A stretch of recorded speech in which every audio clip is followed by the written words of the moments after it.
Iran has withdrawn from this year's Men's FIFA World Cup in the USA, Canada and Mexico. As immigration tensions escalate, the former president of FIFA is supporting a boycott of the upcoming 2026 World Cup. Some fans say they're boycotting the upcoming World Cup games in the U.S. The local World Cup committee has been expecting hundreds of thousands of visitors to travel to the Metro when the matches kick off in 5 months.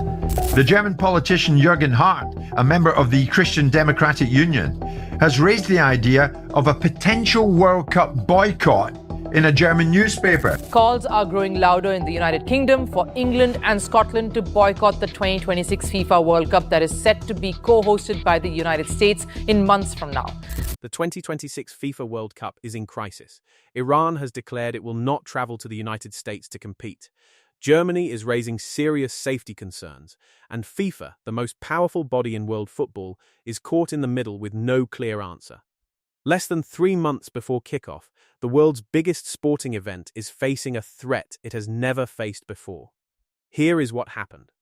Iran's sports minister Ahmed Donnamali went on state television and made it official. Under no circumstances, he said, can Iran participate in the 2026 FIFA World Cup on American soil. His words were direct: our children are not safe. Fundamentally, such conditions for participation do not exist.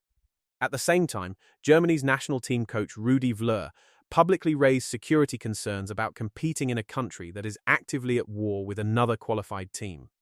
That statement opened the door to something far bigger, a potential European response that could shake the entire tournament.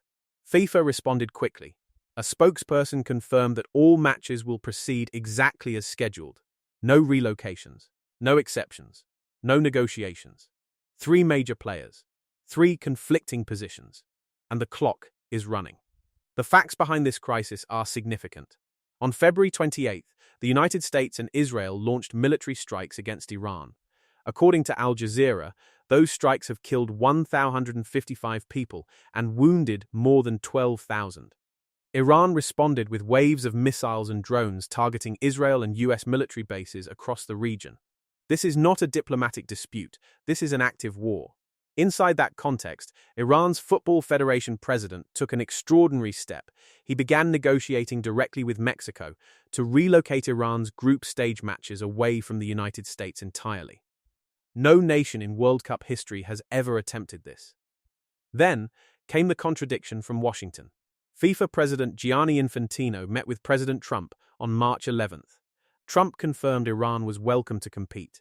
The very next day, he reversed course, saying he did not believe it was appropriate for Iran to attend, citing their own safety. One day, 2 completely opposite statements from the host nation's president. To understand how serious this is, consider where things stood just 1 year ago. Iran was the first team to qualify for the 2026 World Cup. They topped their Asian qualifying group, secured their spot before any other nation, and were drawn into Group G alongside Belgium, Egypt, and New Zealand. 2 of their matches were assigned to SoFi Stadium in Los Angeles, a third in Seattle. Germany, for its part, had already ruled out any boycott back in January 2026, even as political tensions with the Trump administration were rising. European federations were vocal but firm.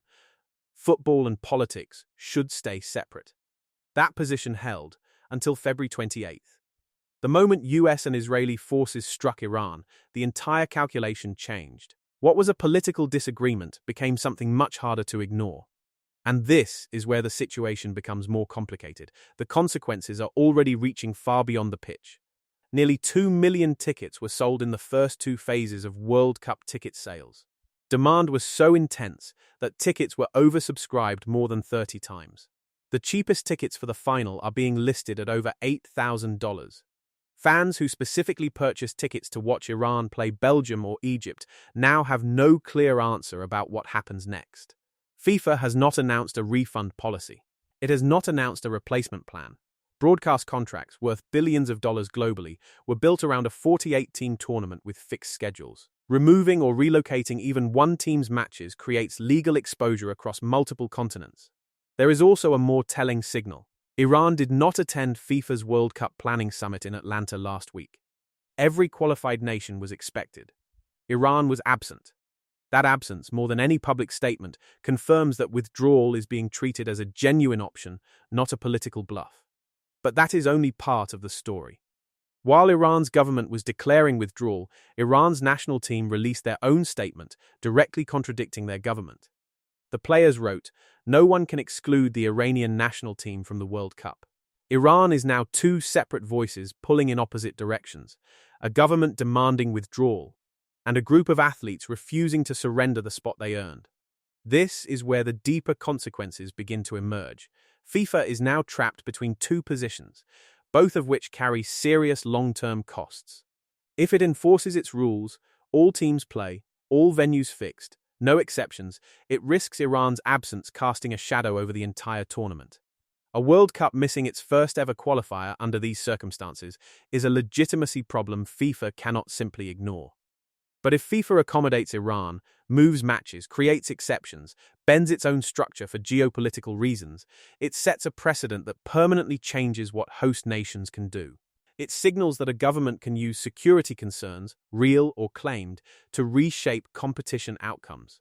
That door, once opened, does not close. Germany's comments make this even more consequential. Germany is not just one team, it is a signal from inside European football that the continent's federations are watching and recalculating. If a major UEFA member formally questions host nations' safety guarantees, others will follow. And when that happens, FIFA's authority, its ability to govern the game above politics, begins to fracture from within. The Trump-Infantino contradiction adds one final layer of instability. FIFA cannot build a legal and logistical framework around a host government that changes its position overnight. FIFA has no public contingency plan.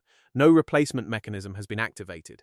The split between Iran's government and its own national team remains unresolved, and Germany's safety concerns remain officially unanswered. FIFA spent a century building the idea that football exists above politics. In 2026, politics arrived first. The question is no longer whether this tournament will be affected. The question is how much of it survives intact and what world football looks like on the other side.